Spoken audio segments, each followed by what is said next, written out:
The U.S. military said it shot down Iranian attacks launched towards Gulf Arab allies on Friday. Officials say some of the Islamic Republic's radar sites were hit in response to defend against further attacks. Our Washington correspondent Jackie DeFusco is live in our D.C. bureau with more on those attacks and the president's message about the war ahead of midterm elections. Good morning, Jackie. Yeah, hey there, Bailey. Good morning. The U.S. military also says that Iran fired drones towards the Strait of Hormuz yesterday, that posed an immediate threat, as they put it, to ships in the region, really further shaking the ceasefire and efforts to reopen that crucial waterway. And that was the backdrop yesterday as President Trump was also addressing farmers in Wisconsin, trying to shore up support ahead of midterm elections. The event took place in the state's 3rd congressional district, considered one of the most competitive races in the country this year. Farmers, of course, are dealing with rising costs as well due to the stalled traffic in the strait, which usually handles about 1/5 of the world's oil shipments and nearly 1/3 of the global fertilizer trade. Fertilizer prices have risen by roughly 40% since the war began, but the president said that will soon change.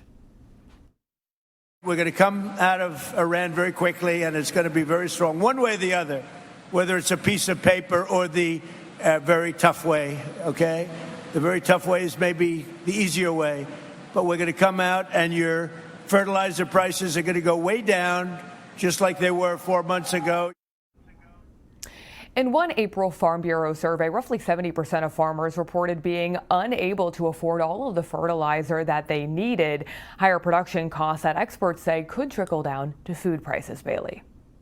The president said that the U.S. would come out of Iran quickly, but we wanted to come back to you later today. So thank you very much, Jackie. We appreciate that.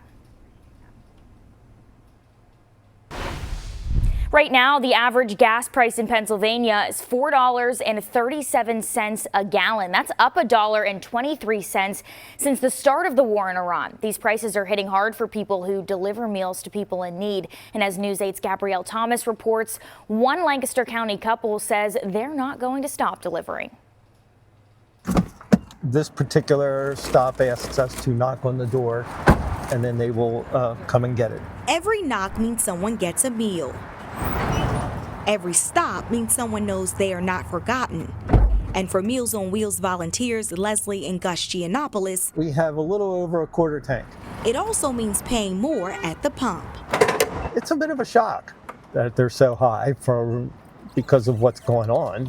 I really don't understand why they're so high. When they signed up to volunteer, they knew they'd be responsible for their own gas.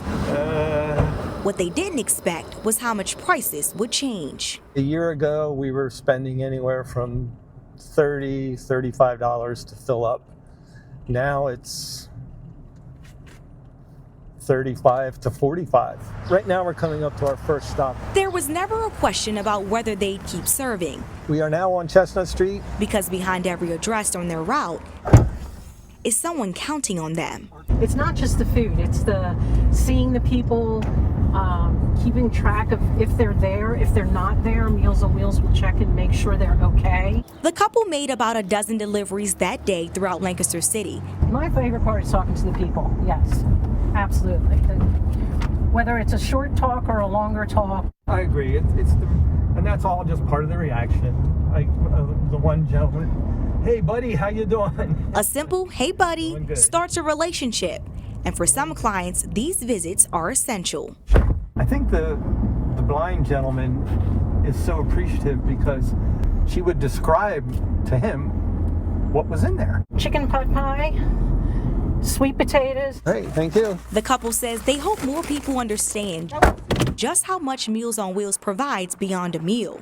I think more people need to be aware of how broad a scope that Meals on Wheels is. With gas prices still over $4, they know firsthand how difficult it is to make ends meet. People should not be forced to make a choice of, do I eat today or do I get gas so I can go to work? Still, they'll keep making the drive. Next week, just like this week, they'll be back. So this is a special meal. Delivering more than a meal, but a reminder that someone cares. Carrots and rice. In Lancaster City, Wgal Thomas, WGAL News 8.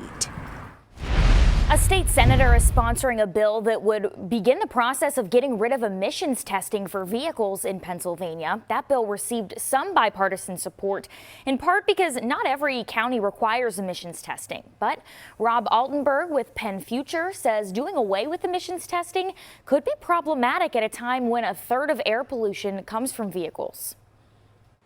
What we're seeing are counties that have improved their air quality, improve their national ambient air quality standards, yet they're still stuck in this testing, and it makes no sense. There are counties that do not require this. We do have, certainly cleaner cars, catalytic converters, and things like that that reduce emissions.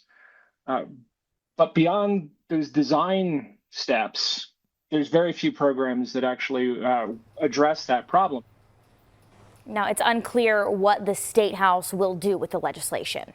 This growing season presented a challenge for many fruit farmers across the Susquehanna Valley, including those in York County. Flinchbaugh's Orchard lost most of their fruit crops, but they aren't letting that stop them. They're growing sweet corn this year instead. Crews are already hard at work sowing the seeds.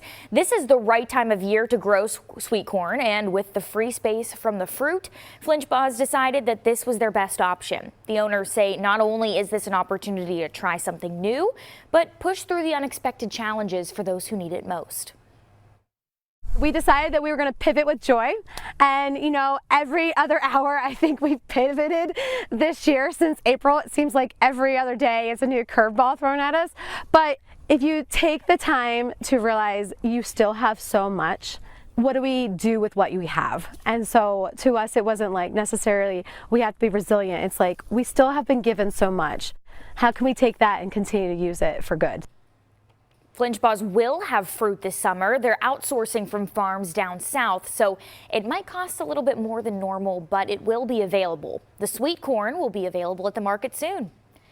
National CPR and AED Awareness Week is now underway, and Lancaster EMS is reminding us that anyone can become a lifesaver. A 50-year-old man was saved after his wife performed CPR when he was found not awake and not breathing. One EMT who was part of the crew that arrived minutes later now encourages others to learn CPR because it can truly save lives. Early CPR is essential, so I think that the fact that she started CPR right away definitely increased his survival rate. Many trainings take place across the Susquehanna Valley in person and remotely. You can find all of that information on our website, WGAL.com.